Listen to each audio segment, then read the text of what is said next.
Então, a primeira coisa que eu gostaria muito é de agradecer o convite de poder participar desse curso. O tema da cultura visual me parece fundamental, porque o lugar das imagens muda. As imagens mudam em termos de significado, em termos da relação que elas põem com os artefatos onde elas estão sustentadas. Elas mudam do ponto de vista do que elas dizem e elas nos olham assim como nós as olhamos. É um pouco isso que eu gostaria de desenvolver ao longo dessa aula e dessa conversa de hoje. Qual é o estatuto da imagem? Isso faz a gente pensar no próprio regime de visualidade. Queria começar aí por um exemplo. Uma coisa é uma imagem relíquia da Idade Média, que é considerada parte do corpo do santo. Então, o coração, um espinho, uma mão do santo é considerado o próprio corpo do santo e faz parte do corpo do santo. Não é visto apenas como uma imagem. Para nós, é o mesmo objeto. É o mesmo objeto, mão, espinho, unha, cabelo do santo. No entanto, para nós, é uma imagem referente ao santo. É dessa dimensão de diferenças que eu gostaria um pouco de dar lugar à imagem.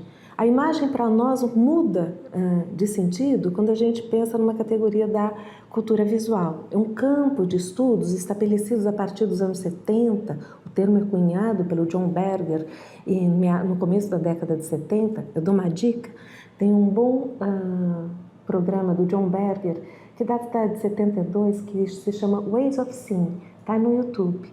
E ele mostra a primeira vez em que se usa essa categoria, cultura visual, em um programa de TV feito para a BBC, do qual resulta um livro publicado em português que se chama Modos de Ver.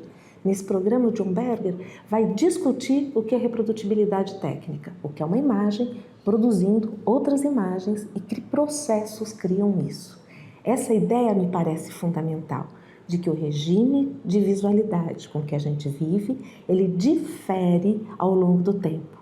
E ele difere também na imagem com a qual nós estamos lidando. Isso significa que a imagem tem uma história, isso significa que a imagem tem experiências próprias, ela tem singularidades e ela pode ser reapropriada, ressignificada, repensada ou desaparecida, ou posta num uso menor, ou até esquecida, ou posta em suspensão, temporariamente ou não, ou hibernada, ou recuada. Todos esses são significados com que a própria imagem vai sendo construída, elaborada. O que eu estou tentando marcar é que a imagem, então, não é um objeto naturalmente dado. Ela não é uma captação direta do real, ou um espelhamento, um reflexo. Ela também é um construto cultural, social, um construto que tem tecnologia e processo de fatura nele mesmo, nos forçando então a estudar de que maneira ela é feita, como se dá a sua produção. Ela também tem um pensamento dentro dela. Eu acho isso tão bonito, há uma inteligência na imagem. E essa inteligência não necessariamente é apenas uma racionalidade, que também pulsa dentro dela, mas ela tem um campo do sensível, ela tem um campo do não dito, muitas vezes, que a constitui. Esse eu acho que é o primeiro alerta que eu daria do ponto de vista metodológico. Quando eu dou aula, na minha sala de aula, eu tomo muito cuidado de tentar sugerir aos meus estudantes que a imagem muitas vezes não é inteiramente legível, a imagem não é inteiramente traduzível em um discurso verbal. Há algo nela que é irredutível. E se a gente não pode roubar isso dela muitas vezes é roubar a capacidade dela nos tocar, nos afetar. E é desse mistério, inclusive, que a gente dá acesso a coisas que a gente não sabia. Então há na imagem uma espécie de limiar, há na imagem uma espécie de distância dela conosco mesmo, que nos cativa. E esse limiar é olhar o que tem dentro dela e esse limiar é entender a distância que nós temos dela. Eu acho isso fundamental. Pensem comigo na análise que o Foucault faz do quadro As Meninas do Velázquez. Ele nos mostra quem vê o quadro. Ele nos diz quem é que está representado no quadro, embora não esteja lá visível. Eu acho essa dimensão que eu estou querendo chamar a atenção de que dentro da imagem há uma inteligência. Voltando então para o campo da cultura visual, ele me parece fundamental, porque ele permite a gente pensar a imagem num jogo de saber de poder, num jogo de interdisciplinaridades que conversa com a história, com a antropologia, com a história da arte, com a teoria da imagem, com a produção do audiovisual. E é na fricção desse debate que a gente entende mais o lugar da imagem. Justamente em sala de aula, eu tento desenvolver algumas atividades onde os alunos, onde os estudantes e eu mesma, vou treinando o modo com que se vê, vou treinando o modo como a gente entende o processo de captura, de circulação, de produção, de difusão, permanência, rememoração e perda das imagens. Partindo de um texto muito importante do professor Upiano Bezerra de Menezes, que está publicado na Revista Brasileira de História, o Piano nos mostra 3 dimensões operatórias com as quais nós podemos indagar os sentidos da história, na história da imagem. Ele nos fala do visual, ele nos fala do visível e ele nos fala da visão. Esses elementos estão naquele artigo, eu vou recuperar muito rapidamente aqui, vou usar isso como uma espécie de ponto de partida com o qual eu me informo, muitas vezes volto e dialogo para poder pensar metodologias em sala de aula com o qual o tema da cultura visual vem à tona e vira problema. O visual engloba essa iconosfera, o sistema de comunicação visual, os ambientes visuais, a produção, circulação, consumo, ação de recursos e produtos visuais, as instituições visuais, etc. O visível diz respeito à esfera do poder, aos sistemas de controle, à ditadura do olho, ao ver e ao ser visto, ao se dar a ver e ao não se dar a ver, aos objetos de observação, às prescrições sociais e culturais da ostentação e da invisibilidade. Para que isso fique mais claro, pensem comigo. Eu posso aqui fazer uma fotografia do cameraman que está atrás da câmera e você só me vê porque esse cameraman está atrás da câmera. Você não me veria se não fosse isso. E esse cameraman não parece visível nessa imagem, mas é uma figura fundamental para que a nossa imagem possa aparecer e eu possa conversar com você. Essa condição de existência dele é uma condição também de poder, num lugar institucional e que dialoga com as Olimpíadas de História. E mais que isso, eu e você, agora, não só temos uma imagem, você que me vê aí, e eu que tirei a foto do cameraman, que chama Matheus, posso muito bem ter uma fotografia, mas ao mesmo tempo eu tenho uma informação. Se a gente não entendeu isso, a gente não entendeu como é que essa dinâmica da cultura visual contemporânea, entranhada a uma cultura das mídias, nos define. Esse é um lugar fundamental. Por isso que o poder não é algo distante, lá longe. O poder está aqui, operando nessa microesfera, mas definindo deliberadamente o lugar da imagem. O outro item que o professor Upiano chamava atenção se chama a visão. Os instrumentos e as técnicas de observação, os papéis do observador, os modelos e as modalidades do olhar. Essa nossa conversa é toda ela regrada e organizada pelo protocolo da câmara, não é isso? Pelo protocolo da câmara que está na minha frente. Essa é uma câmara que recorda a câmara obscura que vem desde os gregos, mas é reincentivada e reinventada no período do Renascimento. É reformada e repensada no século XIX com a criação da imagem fixa, o que nós chamamos em geral de fotografia, com a criação e estabelecimento da imagem em movimento, que nós chamamos em geral de cinema, ou vídeo, e que é completamente ressimulada nas tecnologias digitais. Notem como esse processo da visão, me desculpem, que pode parecer natural, é todo ele um processo tecnológico, que é organizador de linguagem, que é organizador da imagem e que é organizador dos debates. Ora, sobre imagem.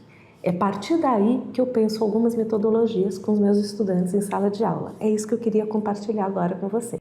Um primeiro exercício que eu costumo fazer com os alunos, que é muito produtivo, logo que eles chegam à universidade, é um exercício de formação do olhar.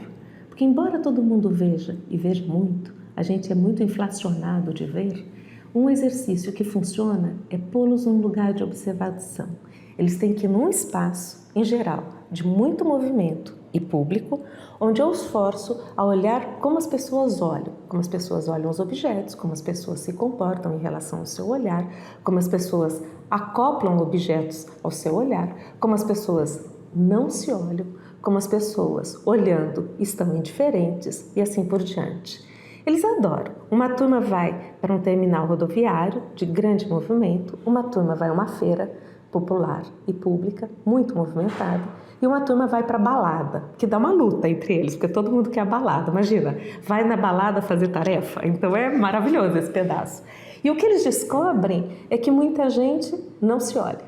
Então, apesar da inflação de imagem, há um não visto. Essa é uma informação fundamental, que é perceber de que junto do visível há um invisível. E esse invisível é constitutivo do lugar do visível. Então, se há uma análise por dentro da imagem, há uma análise também que se passa ao redor da imagem, fora da imagem. Num jogo que é de sociabilidade da imagem, num jogo que é de circuito de circulação da imagem, num jogo que é de ausência da própria imagem. Há um ponto negro, há um ponto, um nó de um lugar onde não é visto. E esse não visto constitui a imagem. Um outro exercício que funciona muito para a gente é quando eles acompanham objetos sendo formados. Como é que os objetos aparecem, os artefatos visuais aparecem.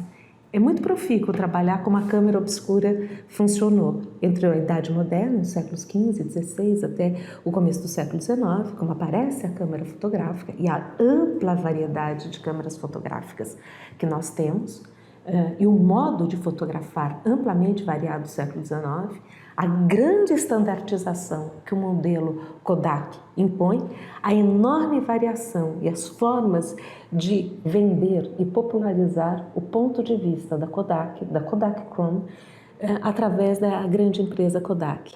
Só para lembrar, quando o nome Kodak é criado, o Eastman encomenda a um filólogo uma palavra que pudesse ser dita em qualquer parte do mundo.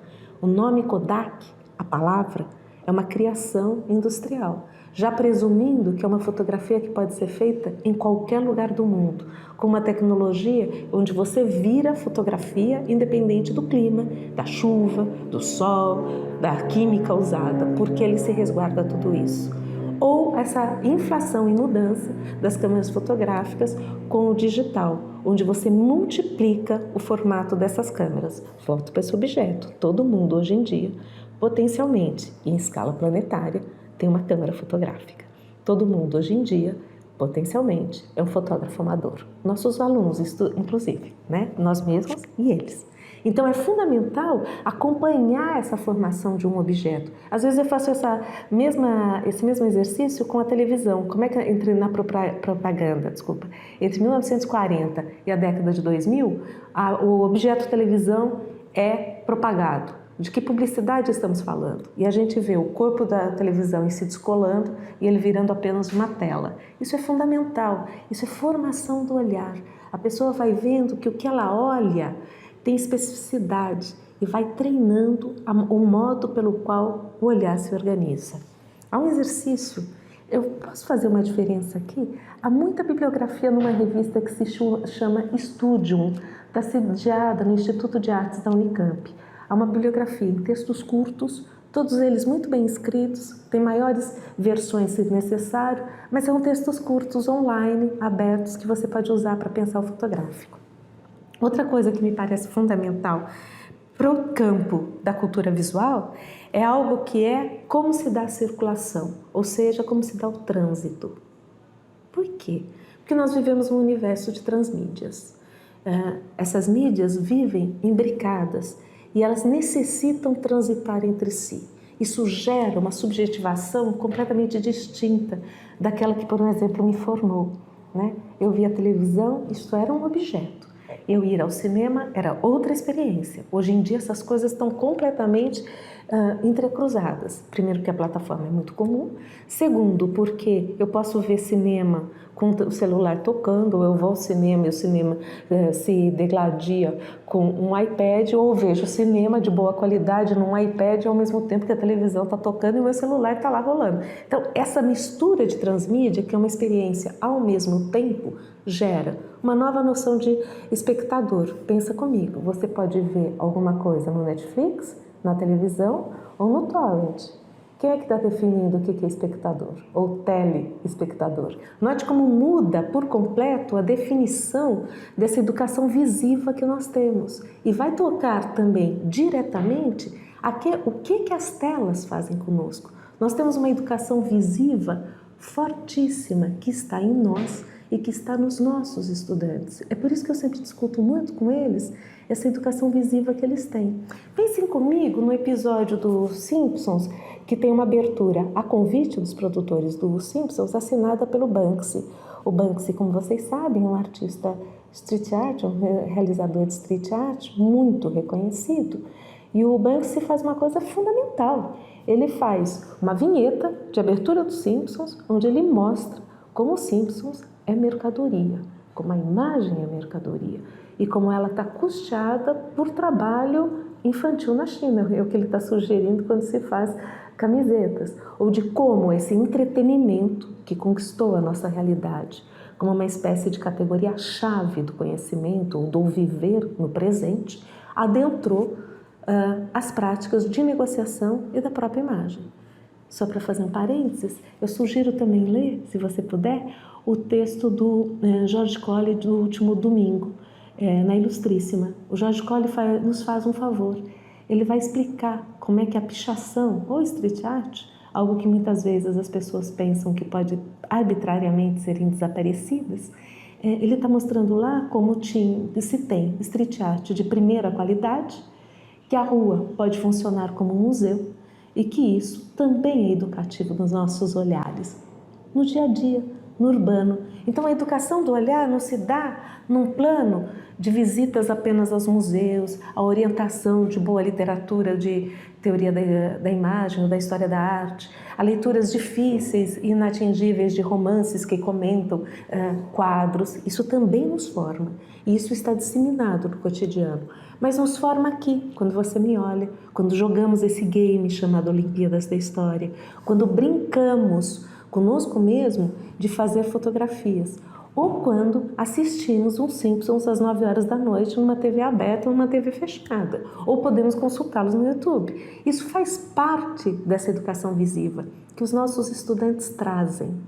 E aí eu acho que tem uma experiência em metodologias ativas para pensar a cultura visual que eu gosto muito, que é propor projetos onde os estudantes possam carrear experiências que eles tenham e a gente motiva outras, de maneira que eles constroem um produto audiovisual, de maneira que eles elaboram uma narrativa audiovisual, mas mais que tudo, que eles problematizem o que é o uso da imagem, o que é a produção da imagem, o que é a capacidade de intervenção da imagem, o que é um modo de produção, circulação, significação da imagem. Eu tive recentemente uma disciplina no segundo semestre do ano passado chamada Narrativas Digitais. Uma turma pequenininha. E aí os rapazes na turma desenvolveram um game que tinha por tema mídia e muro. Muro todo mundo entende que no presente é um tema político de primeira grandeza do ponto de vista de quase significar uma anti-bandeira à globalização ou às experiências transnacionais que precisam ser discutidas. Por outro lado, o muro é também uma política de restrição e intolerância. E aí o game que eles montaram é como mídias, e no caso uma mídia televisiva, era editar um jornal televisivo, reconta uma restrição e uma disputa política em torno de um muro. E que isso está no cotidiano de um ser humano. É um pai que pula o muro, pensa-se, para buscar o remédio para o filho. E aí de várias narrativas, todas elas levantadas dos arquivos que nós temos online, televisivos do mundo, criou-se um jogo que simula o que as pessoas acham ou pensam desse muro. O forte do game, nesse sentido, é de que o usuário e o jogador vai definir como fazer a narrativa dessa tensão em torno do muro. Ele vai editar um jornal para a TV fazendo isso. O que ele ganha no final? Um joinha do editor, um ânimo do editor dizendo você está contratado e ficará conosco forever, ou a dispensa do trabalho, pensando, você pode ir lá fazer outra coisa, talvez escrever obituários de velhinhas. Então esse tipo de coisa acho que é fundamental, porque daí o estudante pode trazer elementos que ele tem, treinos de olhar que ele tem, modo de intervenção e constituição de uma narrativa, e ao mesmo tempo ele mostra o que ele pensa de cultura de games. Cultura de games é um tema fundamental do nosso momento contemporâneo. Ele guia a maneira como nós frequentamos telas. Ele guia formas de narrativização. E é uma narrativização que presume interatividade. É uma narrativização que presume horas com atenção focada numa única coisa e que modifica a atenção do mundo da maneira como ela é uma categoria cognitiva. A gente precisa entender isso. É nesse sentido que me parece fundamental o que as Olimpíadas faz. As Olimpíadas é uma oportunidade da gente, como docente, né? Você como professor e eu também, treinarmos com os nossos estudantes um game, brincarmos de fazer um game. As Olimpíadas têm por base um sistema que tem um algoritmo que define como é que nós dialogamos. E aí ela também que nos faz pensar como é que é possível debater história. E quando a gente está fazendo produção de conhecimento e história, jogando as Olimpíadas, estando na participação das Olimpíadas, a gente ao mesmo tempo está treinando os nossos estudantes a entenderem como que, através de um game, se cria inteligibilidade do mundo. Como é que também a nervuração do real se dá por produtos visuais, por imagens. Esse é um treino que vai para além da sala de aula, vai para além das Olimpíadas, vai na formação da cidadania, do ponto de vista de como é possível estar juntos, mas também é uma educação visível. Muito obrigada.